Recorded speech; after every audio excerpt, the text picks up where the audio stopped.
My mum screamed, "You're just a leech living off us," then threw my bags. I'm Barbara, 28, and I never thought I'd be standing on my parents' manicured lawn, surrounded by hastily packed bags, my mother's words still ringing in my ears. "You're just a leech living off us." The irony of her accusation burns almost as much as the tears I refuse to shed. If she only knew the truth about their finances and my role in it all. 3 weeks from now, Dad's panicked call about frozen bank accounts will change everything. But right now, I'm just trying to breathe.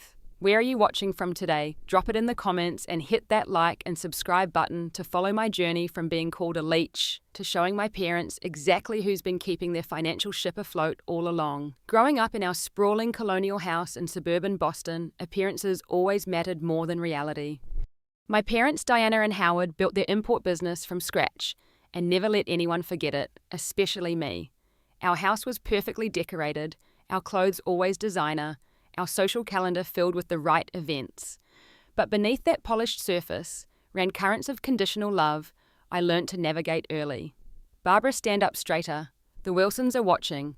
My mother would whisper harshly at community gatherings when I was just 7. "Smile more. Look engaged." My father, perpetually buried in work calls or checking markets on his phone, would surface only to quiz me on my academic performance or to show me off to business associates. "My daughter just got straight A's again," he'd announce proudly, his hand heavy on my shoulder before immediately turning the conversation to business matters, forgetting I was even there. The praise was always public, the criticism always private and cutting. I learned early that love in our house came with performance requirements. My achievements weren't celebrated, they were expected. The one time I brought home an A- in 8th grade math, my mother acted like I'd committed a felony. "We don't raise mediocre children in this family," she said, confiscating my phone until my grade improved. My younger brother Nate somehow escaped the crushing weight of these expectations. 4 years my junior, he was allowed freedom I never experienced. When he brought home C's, my parents hired tutors and blamed the teachers. When I brought home anything less than perfect, it was my personal failing. The piano competition when I was 12 crystallized everything about our family dynamic. After months of practicing until my fingers ached, I won first place at the state level. During my performance, I hit one wrong note in the middle section of Chopin's Nocturne. Just one. In the car ride home, rather than congratulations, my mother sighed heavily. "That mistake in the middle section was noticeable, Barbara. The judge was being generous." My father nodded in agreement. The Petersons' daughter never misses notes in her performances. The trophy sat on our mantel, but the victory felt hollow. I learnt to seek validation elsewhere and to hide the parts of myself that didn't fit their ideal image of a daughter.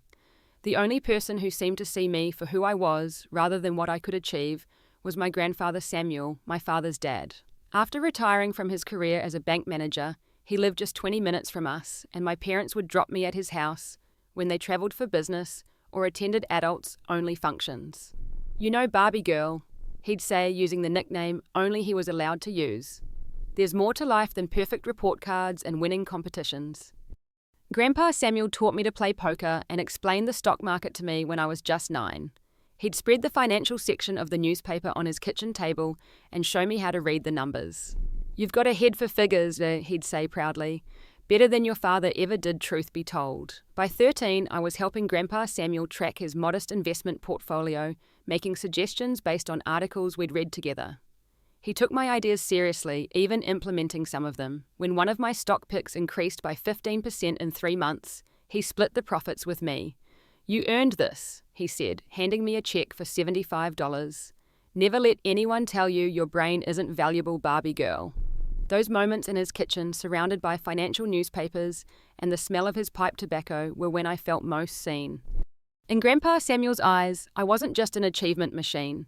I was a person with talents and value beyond what I could list on a college application. At home, I developed a perfectionist streak that bordered on obsessive. My room was immaculate, my homework always completed days before the deadline, my extracurricular activities carefully chosen to maximize college admissions potential. I became the ultimate people pleaser, anticipating my parents' needs and criticisms before they could voice them. But no matter how perfect I became, it never seemed enough.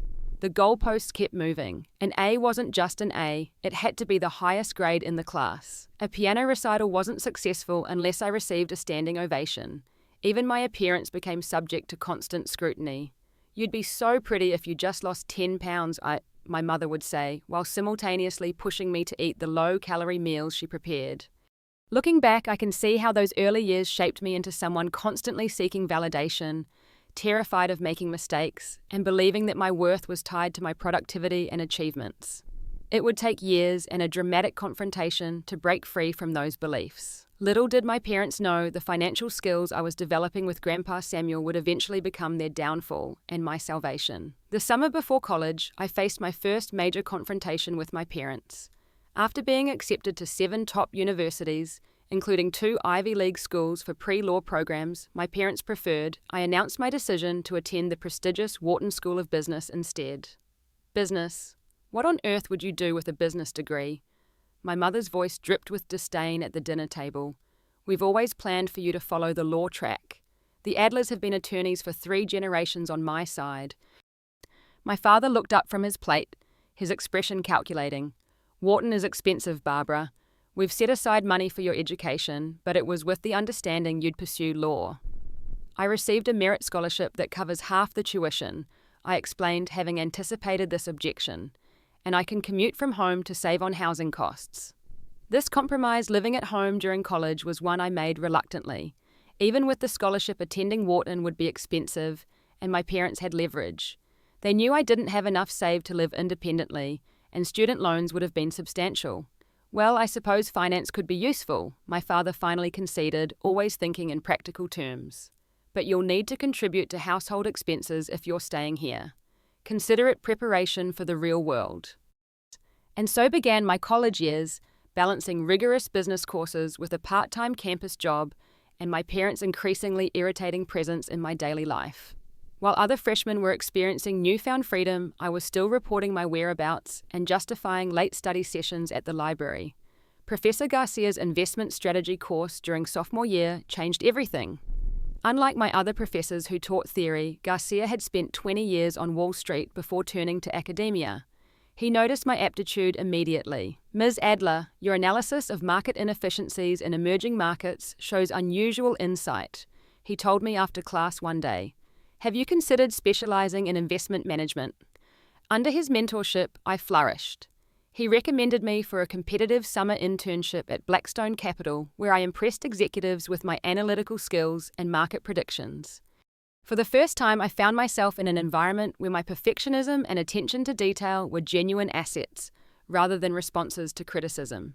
"You have a gift for spotting opportunities others miss," said Mr. Hernandez, the senior portfolio manager supervising my internship. "Keep developing that instinct." While my professional future was taking shape, my personal life took a devastating hit during junior year when Grandpa Samuel's health began failing. His congestive heart failure progressed rapidly, and soon our financial discussions at his kitchen table were replaced by visits to the cardiac care unit.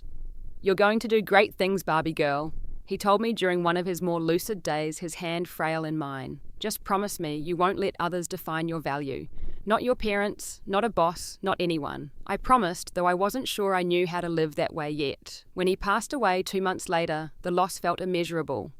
Beyond losing my biggest supporter, I'd lost the one person who saw me clearly. The small gathering after his funeral reflected his modest, practical life.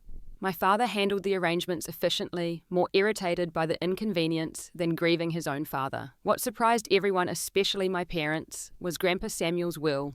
"To my granddaughter, Barbara Elise Adler, I leave my stock portfolio valued at approximately $75,000 and a cash gift of $25,000, the lawyer read. My mother's eyebrows shot up. My father looked genuinely shocked. "Dad never mentioned having that kind of money," he whispered to my mother, who nodded with equal surprise. The lawyer continued reading a personal note Grandpa Samuel had included. "Barbara, invest this wisely. Your mind is your greatest asset.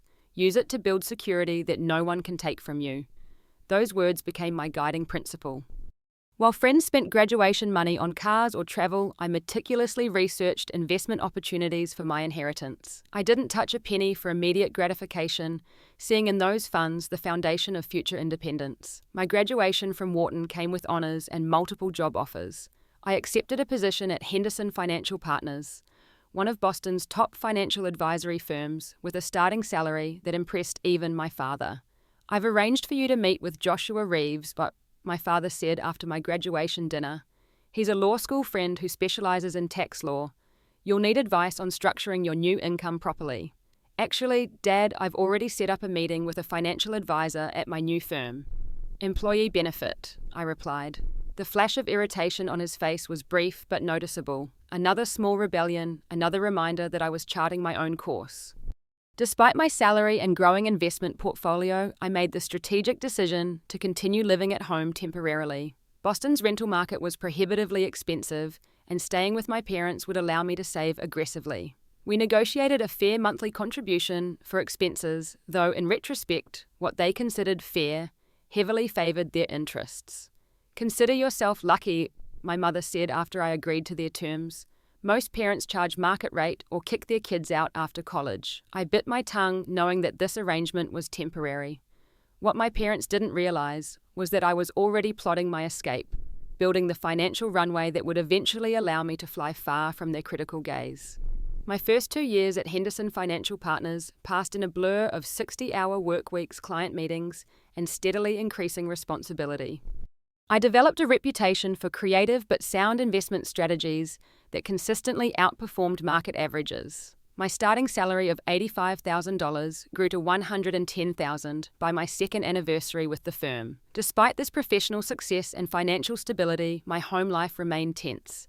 The agreement to contribute to household expenses had started at $2,000 monthly, a figure that kept mysteriously increasing. "Utilities have gone up again," my mother would announce over breakfast. "We'll need to adjust your contribution." I knew the actual utility costs hadn't increased nearly as much as she claimed, but I paid without argument, meticulously tracking every dollar in my own spreadsheets. While my parents lived lavishly, I maintained frugal personal habits, driving my 10-year-old Honda, buying clothes only during sales, and bringing lunch to work daily. My careful financial discipline allowed me to grow my investment portfolio significantly. Starting with Grandpa Samuel's legacy, I had nearly tripled those initial assets through strategic investments and regular contributions from my salary. By 26, I had amassed a net worth that would have astonished my colleagues, who often teased me about my thrifty lifestyle. "Come on, Barbara, you can afford a nice handbag," my coworker Alicia would say. "You don't have to shop at outlet stores with your salary." "I'm playing the long game," I'd reply with a smile, never revealing the full extent of my financial planning. What no one at work realized, and what my parents had long forgotten, was that I also managed my family's investment accounts. During my freshman year of college, my father had casually asked me to keep an eye on some family investments given my interest in finance. He'd signed the authorization forms making me a manager on the accounts, and then promptly forgotten about it, assuming I was merely learning by watching. Instead, I actively managed their portfolios, making strategic adjustments that significantly outperformed their previous advisors' results. Their retirement accounts grew substantially under my guidance, as did the investment capital for their import business. Yet neither ever acknowledged, or perhaps even noticed, that their financial success over these years largely stemmed from my expertise. This became glaringly apparent during the market downturn in my second year at Henderson. My parents' business faced potential cash flow problems due to import restrictions and rising shipping costs. One evening, my father paced the living room phone pressed to his ear. "We need liquidity, Richard," he barked to his business partner. "The shipment from Singapore is delayed another 3 weeks, but we still have to pay the suppliers." After he hung up, I casually asked about their situation. "Just a temporary cash crunch," he said dismissively. "Nothing for you to worry about." That night, I liquidated some high-performing positions in their portfolio and reallocated assets to provide the necessary cash flow without tax penalties. The next morning, my father seemed surprised when his business partner called. "The emergency transfer came through."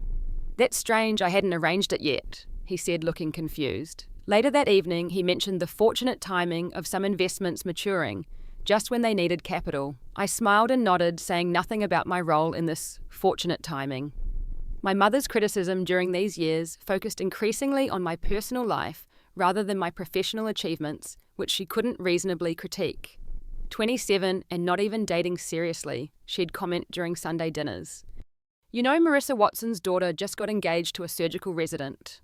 "The biological clock is a real thing, Barbara," she'd add, ignoring my visible discomfort. "You're so focused on your career, you'll wake up at 40 wondering where the years went." My father, ever practical, had different concerns. You should be looking to buy property, not throwing money away on whatever it is you spend it on. Real estate is the only reliable investment. The irony of him lecturing me about investments while unknowingly benefiting from my financial expertise wasn't lost on me. Alicia became my sounding board during this period, often expressing shock at my parents' behavior during our lunch breaks. "I don't understand why you stay there," she said one day after I recounted my mother's latest critical comments. "You make more than enough to afford your own place." "It's complicated," I replied, not ready to explain my long-term strategy. "It's not complicated, it's toxic," Alicia countered. "They treat you like an ATM and a punching bag simultaneously."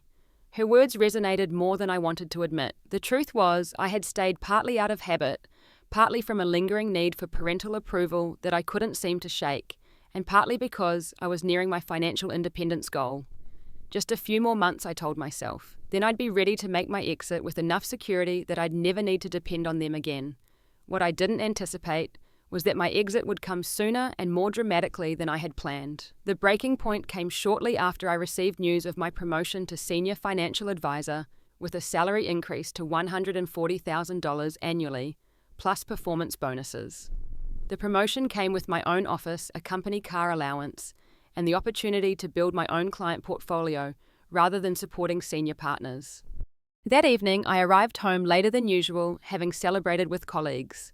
My parents were in the kitchen, my mother chopping vegetables with unnecessary force, my father reviewing documents at the counter. "There you are," my mother said, her tone making it sound like I'd committed an offence. "We expected you for dinner at 7. "I'm sorry, I should have texted," I replied, setting down my bag. "I was celebrating with the team. I got promoted today." My father glanced up briefly. "Congratulations. Does this mean a raise, not 'I'm proud of you,' or 'tell us more about the promotion'? Just an immediate calculation of how my success might benefit them." "Yes, a significant one," I answered cautiously. My mother's next words confirmed my suspicions. "Well, we'll need to revisit our arrangement then. Your expenses have been quite modest compared to your income." I felt something shift inside me, a quiet resolve forming. "Actually, I've been thinking it's time for me to look for my own place." The knife in my mother's hand paused mid-chop. "That would be financially irresponsible. Boston rents are outrageous, and you're building a good savings base here." "I can afford it now," I said simply. "Don't be hasty," my father interjected. "Your mother's right. Stay another year or two, increase your investments, then perhaps look at purchasing rather than renting." The conversation ended there, but I could feel their disapproval lingering in the air. That weekend, I began quietly researching apartments. Over the next 3 weeks, tensions escalated. My mother commented on my late work hours, questioning if I was really working or just avoiding family time. My father repeatedly asked for investment advice, but dismissed my recommendations as too conservative or too risky, depending on his mood. The situation came to a head when my parents hosted a dinner for potential business partners, a couple who had recently expanded their importing business to include luxury home goods, a market my parents were eager to enter. I arrived home from work just as guests were arriving, quickly changing into appropriate attire and joining them in the dining room. My mother had prepared an elaborate meal, and my father was pouring expensive wine, playing the role of gracious host. "And this is our daughter Barbara." My mother introduced me with a tight smile. "She's still finding her way in finance." I nearly choked on my wine. Still finding my way, I had just been promoted to senior financial advisor at one of Boston's top firms. "Actually, I just made senior financial advisor at Henderson," I corrected politely. "Henderson, they're an excellent firm," said Mr. Gallagher, the male guest. "They manage our corporate pension accounts." "Who do you work under there?" "I've been building my own client portfolio since the promotion," I explained. "Previously, I worked with Victoria Marsh in the high net worth division. Victoria's your mentor, she's brilliant. She helped us structure our expansion financing," Mrs. Gallagher chimed in, clearly impressed. I could see my mother's smile freezing, my father shifting uncomfortably. This wasn't the narrative they preferred, where I was the still developing daughter, and they were the successful, established parents. "Barbara's been living in our basement while she saves for her future," my father joked, attempting to re-establish the hierarchy. "We keep telling her she can stay forever if she wants." "It's not actually a basement, it's the guest suite," I clarified with a forced laugh. "And it's been a strategic decision while I built my investment portfolio. Boston housing prices are challenging. The dinner continued with subtle jabs masked as parental concern.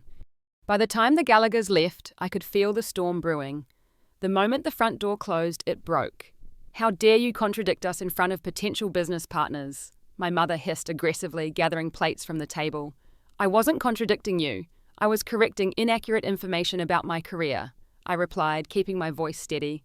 "Your father was making conversation, and you made him look foolish with your correction about the basement comment," she continued, her voice rising. "Because it wasn't true," I pointed out. "And diminishing my professional accomplishments doesn't help anyone." "Oh, listen to Miss Senior Financial Advisor," my mother said mockingly. "So accomplished and important now." "Diana," my father said warningly, but it was half-hearted at best. "No, Howard, I'm tired of the attitude. We've supported her for years, subsidized her lifestyle while she built her career, and this is the gratitude we get." My mother slammed a plate into the sink, causing it to crack. "Subsidized my lifestyle," I repeated incredulously. "I pay you $4,000 monthly, far above market rate for a room in this house. And what about all the years we supported you, the college tuition, the clothes, the food?" she countered. "The scholarship covered most of my tuition, and I've been working since sophomore year," I reminded her, feeling my careful composure starting to crack. "Such entitlement, after everything we've done for you." My mother's voice reached a new pitch. "You've been living off us for years." "Living off you, I've been financially independent since graduation," I said, my voice now trembling with suppressed anger. "Then why are you still here?" she shouted, her face flushed with rage. "Because you're just a leech, Barbara. A leech living off us because you're too scared to make it on your own." The word hit me like a physical blow. Leech. After all the years of managing their investments, growing their wealth, contributing excessively to household expenses. After all the emotional labor, the constant effort to meet impossible standards, the perpetual walking on eggshells. My father stood silently, making no move to defend me or moderate the situation. His passive complicity was almost worse than my mother's active cruelty. "You know what?" My mother didn't wait for my response. "I'm done. You want independence? Have it." She stormed up the stairs to my room. I heard drawers being yanked open, closet doors slamming. My father and I stood in stunned silence in the kitchen until she returned, dragging 2 of my suitcases, already haphazardly filled with my belongings.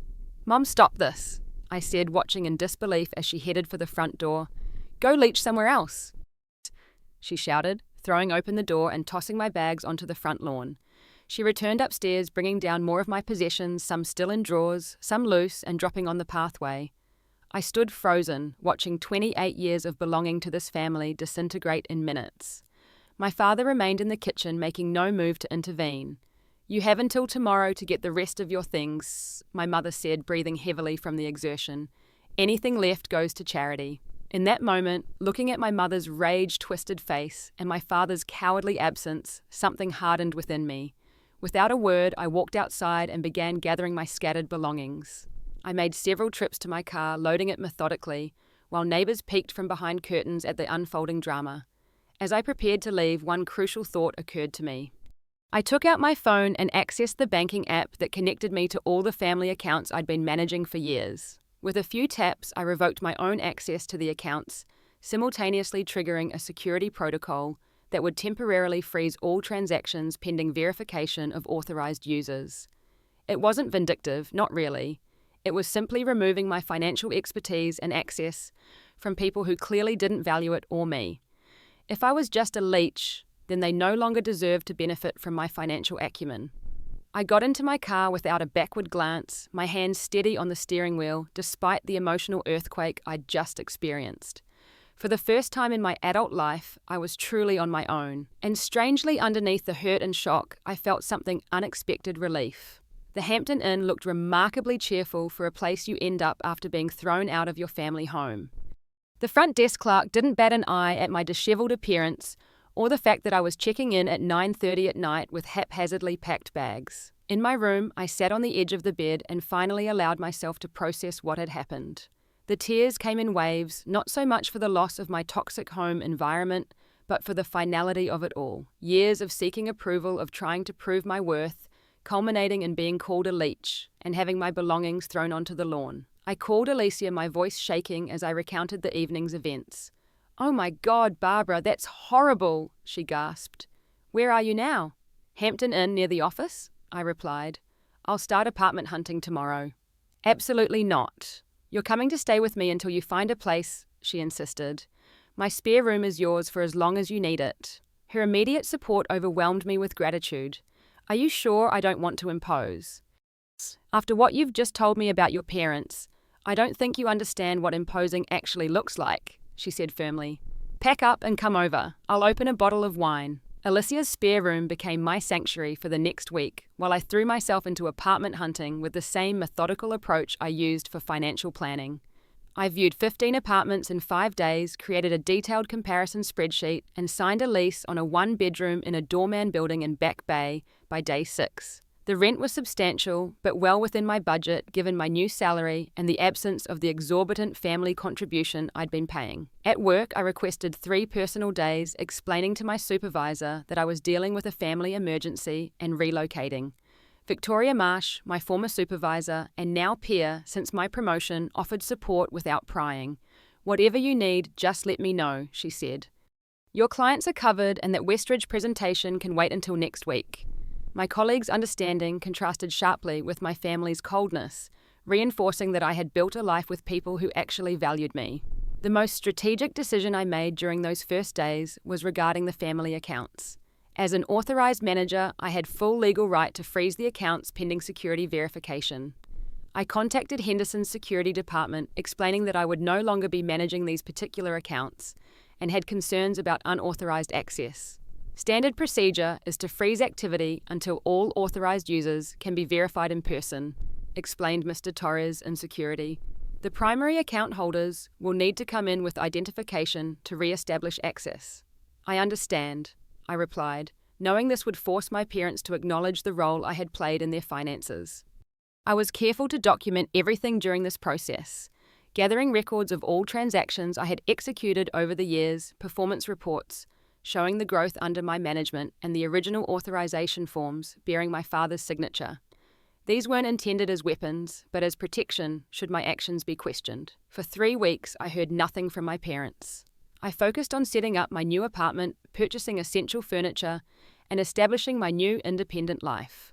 The silence was both a relief and strangely painful. Despite everything, some childish part of me had expected them to realize their mistake and reach out. I began therapy during this period, finding a psychologist specializing in family dynamics who helped me process the years of emotional neglect and conditional love. What you're describing is a pattern of narcissistic parenting, Dr. Madison explained during our second session. Your value to them was primarily based on how you could enhance their image or directly benefit them. But they did provide for me growing up, I countered, still feeling the pull of loyalty. Material provision without emotional nurturing is incomplete parenting, she responded gently. You deserved both. These conversations helped me begin to untangle my self-worth from my parents' validation, though the process was just beginning. Exactly 22 days after being thrown out, my phone rang with my father's number. I let it go to voicemail, feeling my heart race despite my attempt at detachment. Barbara, this is your father. His voice sounded strained in the message. There seems to be some problem with our accounts. The bank says they're frozen pending verification. Call me back immediately. I didn't call back. Instead, I sent a single text message, ask the Leech. Within minutes, my phone exploded with notifications. 6 missed calls from my father. 4 from my mother, text messages ranging from confused to angry to pleading. What have you done? The business accounts too. This is going too far. We need access immediately. This isn't a game. And finally, please, Barbara, we need to talk about this. I turned off my phone for the rest of the evening, allowing myself to fully feel the satisfaction of having the upper hand for once. They had dismissed and devalued me for years, never acknowledging my contributions. Now they were facing the reality of exactly what they had thrown away along with my hastily packed suitcases. The next morning, I sent a brief professional text. I'm available to meet at Lombardy's restaurant at 7 p.m. this Thursday. Private room has been reserved. My father's response was immediate. We'll be there. I arrived at Lombardy's 30 minutes early, dressed in one of my new power suits, a tailored navy ensemble that I'd purchased to celebrate my promotion, but never had the chance to wear at home. The private dining room I'd reserved offered the perfect blend of privacy and neutral territory. I placed 2 folders on the table, each containing meticulously prepared documentation of my financial contributions and management over the years. The maitre d' brought sparkling water and informed me my guests had arrived. My parents entered looking simultaneously angry and uncertain. My mother had clearly taken extra care with her appearance, wearing one of her designer dresses and full makeup armor for confrontation. My father looked tired, the kind of exhaustion that comes from unexpected problems rather than physical fatigue. "Barbara," my mother began stiffly, "this demonstration of yours has gone far enough." "Please sit down," I replied calmly, gesturing to the chairs across from me. "I've ordered appetizers, but we can discuss the main course after our conversation." My professional tone clearly threw them off balance. They had come prepared for either an emotional confrontation or groveling apologies from me, not this composed business meeting atmosphere. "Let me be direct," my father said after they sat down. "We need those accounts unfrozen immediately. Suppliers are waiting for payment, and your mother's charitable foundation has commitments." "I understand and will address that," I replied. "But first, I think we need to clarify a few points about our relationship. If this is about what happened that night, your mother was upset." He began, attempting to minimize the incident. "We've always believed in you, supported your career." "Howard, please." My mother interrupted, her voice softening into the conciliatory tone she used with important clients. "Barbara, sweetheart, we were both stressed that evening. Things were said that weren't meant. You know how much we care about you." I took a sip of water, letting the silence stretch uncomfortably before responding. "I've prepared some information I think you'll find enlightening." I slid the folders across the table. "These contain documentation of my management of your investment and business accounts over the past 7 years. My father opened his folder, first scanning the contents with growing confusion. "What is all this?" "Performance reports for each account under my management compared to market benchmarks," I explained. "You'll notice that your portfolios have consistently outperformed the S&P 500 by an average of 11% annually." My mother was examining a different section. "These transaction records..." "Yes, those show strategic rebalancing of assets and tax optimization strategies I implemented," I continued. "The highlighted section shows the emergency liquidity I arranged during last year's import crisis, which prevented cash flow problems for the business." My father looked up sharply. "That was you. I thought those investments had matured at the right time." "It wasn't coincidence. I liquidated specific positions and reallocated assets to provide the necessary capital without triggering tax penalties," I explained. "Why didn't you tell us you were actively managing these accounts?" He demanded, a defensive edge creeping into his voice. "You never asked," I replied simply. "You signed the authorization forms making me a manager during my freshman year of college. You said, and I quote, 'Keep an eye on these for me.' I did considerably more than that." My mother was now reviewing the fee comparison section. "What's this about advisory fees?" "That's an estimate of what you would have paid a professional financial advisor for the same services I provided," I explained. "Based on industry standard percentages of assets under management, approximately $420,000 over 7 years. The figure hung in the air between us. My mother's face paled slightly. "That's ridiculous," my father sputtered. "We're family. Family helps each other." "Yes, family does help each other," I agreed. "Family also acknowledges and appreciates that help rather than calling someone a leech while throwing their belongings onto the lawn." My mother flinched at the reminder of her words. "The final section contains the original authorization documents with your signatures confirming my legal right to manage these accounts," I continued. "And correspondence with Henderson's compliance department documenting my recusal from further management, which triggered the security protocol freezing the accounts." "So this is revenge," my father said flatly. "No," I corrected him. "This is clarity. For years, I've contributed substantially to this family financially and received minimal acknowledgement. The monthly contribution I paid for living at home exceeded market rate for comparable accommodations. The financial guidance I provided significantly increased your wealth. These are facts, not emotional arguments." "We gave you a home," my mother protested weakly.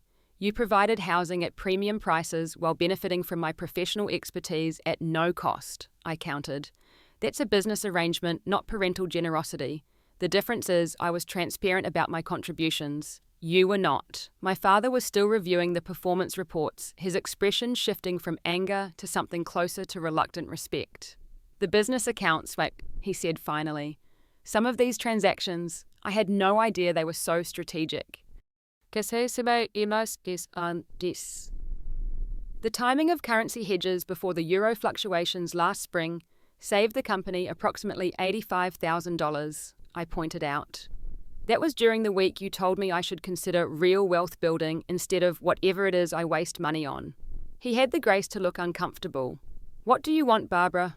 My mother asked, her voice smaller than I'd ever heard it. Acknowledgement, respect, a relationship based on mutual appreciation rather than constant criticism and unrealistic expectations, I replied honestly, and yes, an apology for how I was treated. And the accounts, my father pressed. I've scheduled an appointment at Henderson tomorrow at 10 a.m. If you both attend, bring identification, and complete the necessary paperwork, the accounts will be unfrozen by close of business. You're holding our finances hostage, my mother accused, a flash of her usual self returning. I'm requiring you to take responsibility for your own financial affairs, which you should have been doing all along, I corrected her. I'll provide a complete transfer of all relevant information, but I will no longer be managing your accounts. The waiter arrived with appetizers, creating a momentary pause in our conversation. When he left, my father sighed deeply. We may have underestimated your contributions, he admitted reluctantly. And I shouldn't have said those things, my mother added, not quite meeting my eyes. I was upset about the dinner with the Gallaghers. It wasn't the heartfelt apology I deserved, but it was possibly the closest they could come in that moment. 10 a.m. tomorrow, I repeated, dipping a piece of bread into olive oil. Now shall we order dinner and attempt a civil conversation? The rest of the meal passed in strained politeness, with my parents asking cautious questions about my new apartment and position at work. As we prepared to leave, my father cleared his throat. Your mother and I have been talking. Perhaps we could start fresh. Sunday dinners maybe. Monthly to begin with. I considered his offer, feeling neither the desperate need for approval that would have once made me jump at the chance, nor the raw anger that would have made me refuse outright. I'll think about it, I replied. Right now, I'm focusing on establishing my new life. I'll let you know when I'm ready for that step. As I watched them walk to their car, I realized that for the first time in my life, I was setting the terms of our relationship. Whether they could adapt to this new reality remained to be seen, but I was no longer the desperate daughter seeking validation.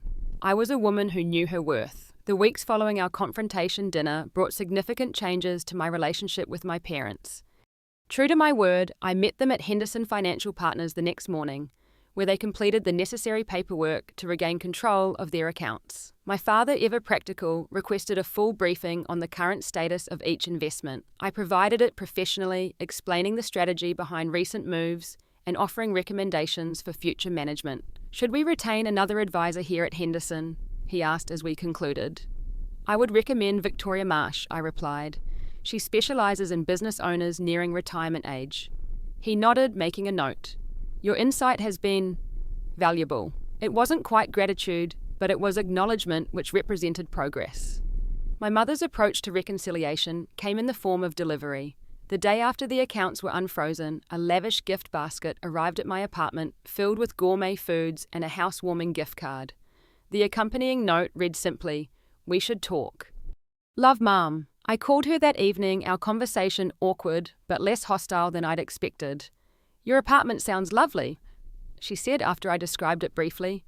Perhaps I could see it sometime. Perhaps, I replied, not committing. I'm still settling in. Barbara, about what happened, like what I said, she began haltingly. I was upset, but those words were unforgivable. Yes, they were, I agreed, not rushing to offer absolution. A long silence followed before she continued. I've been thinking about why I reacted so strongly. I think I've been jealous of your independence, the confidence you have in your career. I never had that. This glimpse of vulnerability from my always perfectly composed mother startled me. What do you mean? I married your father right after college. His family had expectations and I molded myself to meet them, she explained. I never developed my own career or identity separate from being Howard's wife and later your mother. For the first time, I considered my mother as a person with her own disappointments and regrets, not just as the critical parent who had shaped so much of my emotional landscape. That doesn't excuse how you treated me, I said finally. No, it doesn't, she agreed.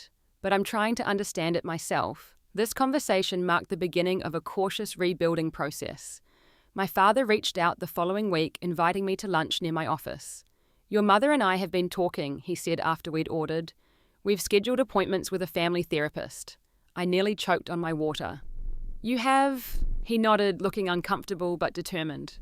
"Dr. Levinson comes highly recommended for family relationship issues. We've had 2 sessions already."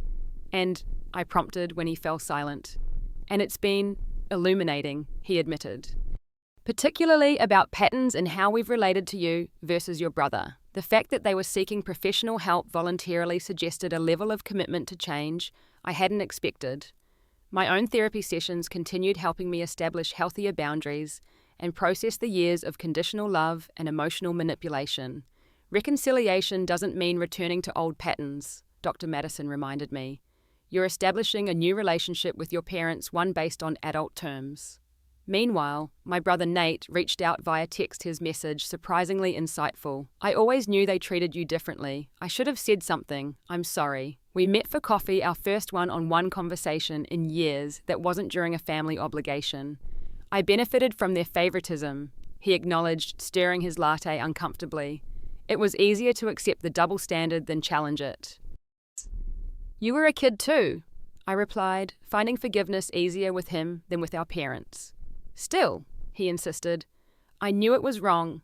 I just didn't have the courage to say anything." Our conversation opened the door to a new kind of sibling relationship, one based on honesty rather than the roles we'd been assigned in our family dynamic. Over the following months, I established a successful routine in my new independent life. My client portfolio at Henderson expanded, and I was invited to join the firm's investment strategy committee, a significant professional recognition. My apartment became a true home, decorated in the modern minimalist style I preferred, rather than the traditional decor my mother had always insisted was proper. I hosted dinner parties for friends, joined a community garden project, and even started dating again, meeting men who didn't need to pass my parents' implicit approval process. After 3 months of separate therapy sessions, my parents suggested family counseling. Our first session was tense, with years of unspoken resentments finally being articulated in the safe space provided by Dr. Levinson. I always felt like nothing I did was good enough. I explained, my voice steady, despite the emotion behind the words. "We pushed you because we saw your potential," my father countered. "There's a difference between encouragement and conditional love," Dr. Levinson observed. "Barbara, can you give a specific example of when you felt this difference?" I described the piano competition, the single wrong note that had overshadowed the achievement in their eyes. My mother looked genuinely surprised. "You still remember that it was nearly 20 years ago. That's how deeply these moments affect children," Dr. Levinson explained gently. These sessions gradually revealed the generational patterns at work in our family. My mother described her own childhood with a hypercritical mother who had never been satisfied with her achievements. My father spoke of his emotionally distant father, my grandfather Samuel, being the exception rather than the rule in their family's approach to parenting. "We repeated what we knew," my mother acknowledged in our 4th session, tears in her eyes. "I never wanted to make you feel the way my mother made me feel." 6 months after being thrown out of my childhood home, I accepted an invitation to Sunday dinner. The atmosphere was different, the conversation more authentic than our previous ritualized family gatherings. Barbara helped me understand my 401k options at work, Nate mentioned casually over dessert. She explained it better than the HR department did. She's always had a gift for explaining financial concepts. My father agreed, meeting my eyes directly. A talent I should have recognized and appreciated much earlier. "Kindness gang." My mother reached across the table, briefly touching my hand. "We're trying, Barbara. I know we have a long way to go, but we're trying." "I know," I replied, and I meant it.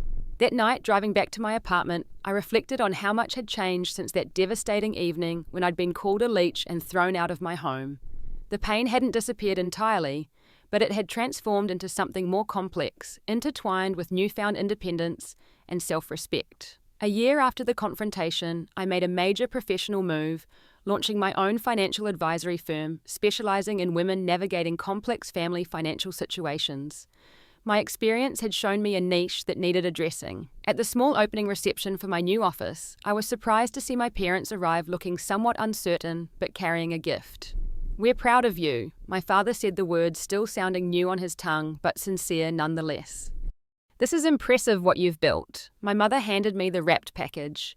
Inside was a framed photo of me sitting at Grandpa Samuel's kitchen table, financial newspapers spread before us, both of us smiling at the camera.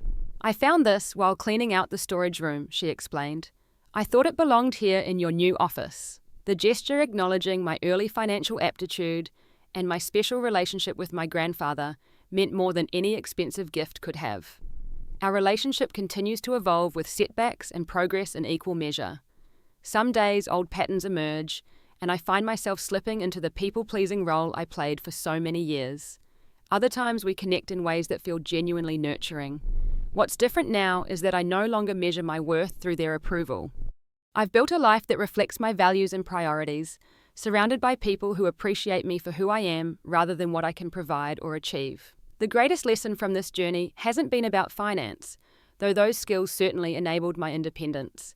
It's been about recognizing my intrinsic value, separate from usefulness or achievement. It's about understanding that respect is a requirement, not a luxury, in any healthy relationship, including those with family. Sometimes I think about that evening, standing on the lawn with my hastily packed bags, hearing the word Leech echo in my mind. What seemed like an ending was actually a beginning, the catalyst for building a life of authentic connection and self-respect. If you're facing similar struggles with family who can't see your true value, remember that you have the power to redefine those relationships on your terms. Sometimes it takes a dramatic break to create space for healthier connections. Sometimes it requires the courage to walk away without knowing if reconciliation will ever be possible. What have you done to set boundaries with family members who don't respect you? Share your experiences in the comments below. If this story resonated with you, please like and subscribe to hear more journeys of standing up for yourself and finding strength in unexpected places. And remember, your worth isn't determined by others' ability to recognize it. Thank you for listening to my story, and I wish you the courage to honor your own value in every relationship in your life.